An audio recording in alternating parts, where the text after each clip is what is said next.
भृगुकुल तिलक जमदग्नि नंदन रेणुका पुत्र भगवान श्री हरि विष्णु के छठे अवतार समस्त शस्त्र एवं शास्त्र के ज्ञाता भगवान परशुराम जी का वैशाख मास की शुक्ल पक्ष की अक्षय तृतीया के दिन प्राकट्य हुआ। देवों के पूजनीय संपूर्ण तेज से युक्त योगेश्वर, सभी के पाप ताप संताप रोग का हरण करने वाले, सुंदर शोभनीय स्वरूप वाले, शत्रुओं के संहारक परशुराम समस्त सनातन जगत के आराध्य हैं।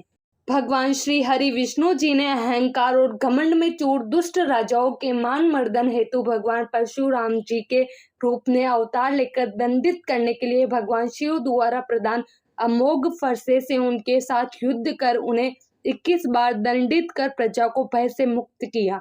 धर्म से द्वेष करने वाले अनुयायियों का दमन करने के लिए तथा जगत की रक्षा के लिए भगवान परशुराम जी ने परशु धारण किया।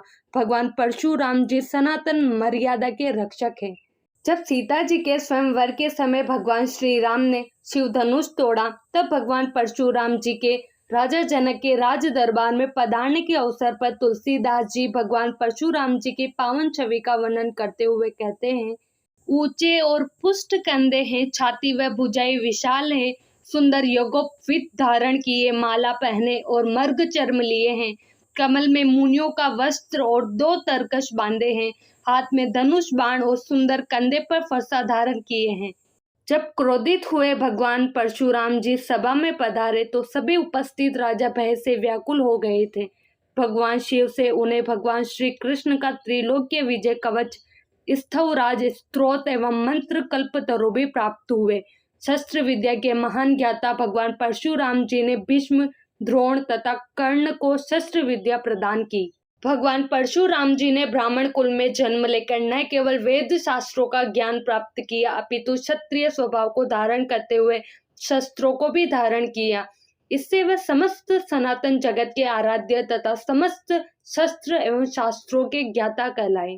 धर्म की स्थापना के लिए भगवान परशुराम जी ने हर युग के किसी न किसी कालखंड में अपना महत्वपूर्ण योगदान दिया। मान्यता है कि आज भी वह महेंद्र पर्वत पर समाधिस्थ है। कल्कि पुराण के अनुसार भगवान परशुराम भगवान विष्णु के 10वें अवतार कल्कि के गुरु होंगे और उन्हें युद्ध की शिक्षा देंगे। वे ही भगवान कल्कि को भगवान शिव की तपस्या करके उनसे दिव्यास्त्र को प्राप्त करने के लिए कहेंगे। भगवान परशुराम जी की महान पितृ तथा मातृ भक्ति वंदनीय है। उन्होंने समस्त पृथ्वी को दान स्वरूप कश्यप ऋषि जी को प्रदान किया। भगवान परशुराम की कथा। पौराणिक मान्यताओं के अनुसार भगवान परशुराम के पिता ऋषि जमदग्नि थे। ऋषि जमदग्नि ने चंद्रवंशी राजा की पुत्री रेणुका से विवाह किया था। ऋषि जमदग्नि और रेणुका ने पुत्र की प्राप्ति के लिए एक महान यज्ञ किया। इस यज्ञ से प्रसन्न होकर इंद्रदेव ने उन्हें तेजस्वी पुत्र का वरदान दिया और अक्षय तृतीया के दिन परशुराम जी ने जन्म लिया। ऋषि ने अपने पुत्र का नाम राम रखा था। राम ने शस्त्र का ज्ञान भगवान शिव से प्राप्त किया और शिव ने प्रसन्न होकर उन्हें अपना फरसा यानी परशु प्रदान किया। इसके बाद वह परशुराम कहलाए। उन्हें चिरंजीवी रहने का वरदान मिला था।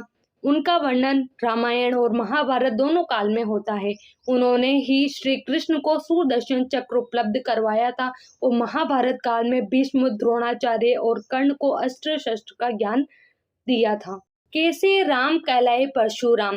त्रेता युग में जब महर्षि जमदग्नि को पुत्रश्री यज्ञ के फल स्वरूप पुत्र की प्राप्ति हुई, तब उन्होंने उस पुत्र का नाम राम रखा था। पुत्र राम बाल्यकाल से ही बहुत तेजस्वी और पराक्रमी था। महर्षि भृगु के कथनानुसार राम का आचरण एक क्षत्रिय का था। उन्होंने प्रारंभ में महर्षि विश्वामित्र और ऋचिक से विद्या ग्रहण की। किशोर अवस्था आते आते अस्त्र और शस्त्र की विद्या ग्रहण करने हेतु उन्होंने भगवान शिव की घोर तपस्या की। तपस्या से प्रसन्न होकर भगवान शिव प्रकट हुए और उन्हें अस्त्र और शस्त्र की विद्या प्रदान करने का वचन दिया। भगवान शिव से विद्या ग्रहण कर राम पूर्ण रूप से अस्त्र शस्त्र के ज्ञाता हो चुके थे। उनकी लगन और अपनी दी हुई विद्या में पारंगत होने पर भगवान शिव ने प्रसन्न होकर उन्हें एक फरसा शस्त्र रूप में दिया। यहाँ फरसे को परशु भी कहा जाता है और इसी वजह से वह परशुराम कहलाए। क्यों किया परशुराम ने अपनी माता का वध। श्रीमद् भागवत में दर्शाई गई एक कथा के अनुसार जब गंधर्व राज चित्ररथ अपनी अप्सराओं के साथ गंगा तट पर आए, वन में विहार कर रहे थे, तब हवन अनुष्ठान के लिए जल लेने आई रेणुका के नेत्र उन्हें देख आसक्त हो गए और वह कुछ क्षण तक वहीं ठहर गई। देखते ही देखते हवन काल समाप्त हो जाने पर ऋषि जमदग्नि अत्यंत क्रोधित हुए। उन्होंने माता रेणुका के आर्य विरोधी आचरण और मानसिक व्यभिचार के चलते दंड स्वरूप अपने सभी पुत्रों को माता रेणुका के वध करने की आज्ञा दी। पिता की ऐसी आज्ञा सुन सभी भाई विचलित हो गए। पिता जमदग्नि ने जब अपने पुत्रों का अपनी आज्ञा का उल्लंघन होते हुए देखा तो वह बहुत क्रोधित हुए। ऐसे में अपने पिता के तपोबल से प्रभावित होकर पुत्र परशुराम ने अपनी माता रेणुका का शिरोच्छेद और उन्हें बचाने हेतु आए अपनी सभी भ्राताओं का वध कर दिया। जब पिता जमदग्नि ने सारा दृश्य देखा तो अपनी आज्ञा का पालन होते हुए देख वह पुत्र परशुराम पर बहुत प्रसन्न हुए और उन्हें वरदान मांगने को कहा। तभी पुत्र परशुराम ने अपनी माता समेत भाइयों को पुनः जीवन दान देने की इच्छा प्रकट की और उनके द्वारा उनका वध होने की स्मृति को नष्ट कर देने को कहा। इस प्रकार भगवान परशुराम ने अपने पिता की आज्ञा मानते हुए अपनी माता का वध किया था। पिता जमदग्नि की हत्या और परशुराम का प्रतिशोध। त्रेता युग में हे वंशाधिपति का सहस्त्रार्जुन ने भगवान दत्तात्रेय की घोर तपस्या कर उनसे वरदान में सहस्त्र भुजाओं और युद्ध में किसी से भी परास्त न होने का वर प्राप्त किया था। एक बार संयोगवश सहस्त्रार्जुन वन में आखेट करते हुए ऋषि जमदग्नि के आश्रम में विश्राम करने हेतु आ पहुंचा। ऋषि जमदग्नि के पास देवराज इंद्र द्वारा दी गई कामधेनु गाय थी, जिसकी शक्ति से वह अपने द्वार पर आए सभी शरणागत का आदर सत्कार किया करते थे। उस दिन भी वही हुआ, किंतु यहाँ राजा सहस्त्रार्जुन अपने नेत्रों के समक्ष कामधेनु गाय के ऐसे चमत्कार को देख अपना विवेक खो बैठा और ऋषि जमदग्नि के आश्रम से बलपूर्वक माता कामधेनु को छीन कर ले गया।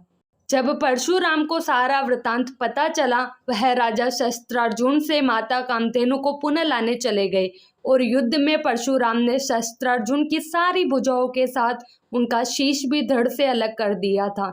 जब सहस्त्रार्जुन के पुत्रों को इस बात का पता चला तब प्रतिशोध लेने हेतु परशुराम की अनुपस्थिति में पिता जमदग्नि की निर्मम हत्या कर दी। पति के न होने पर माता रेणुका ने भी अपने प्राण त्याग दिए। जब सारा वृतांत परशुराम को ज्ञात हुआ तब उनके मन में प्रतिशोध की ज्वाला भड़कने लगी और इसी के चलते उन्होंने 21 बार युद्ध करते हुए पृथ्वी पर से हेहे वंश के सभी क्षत्रिय राजाओं को समूल नष्ट कर दिया।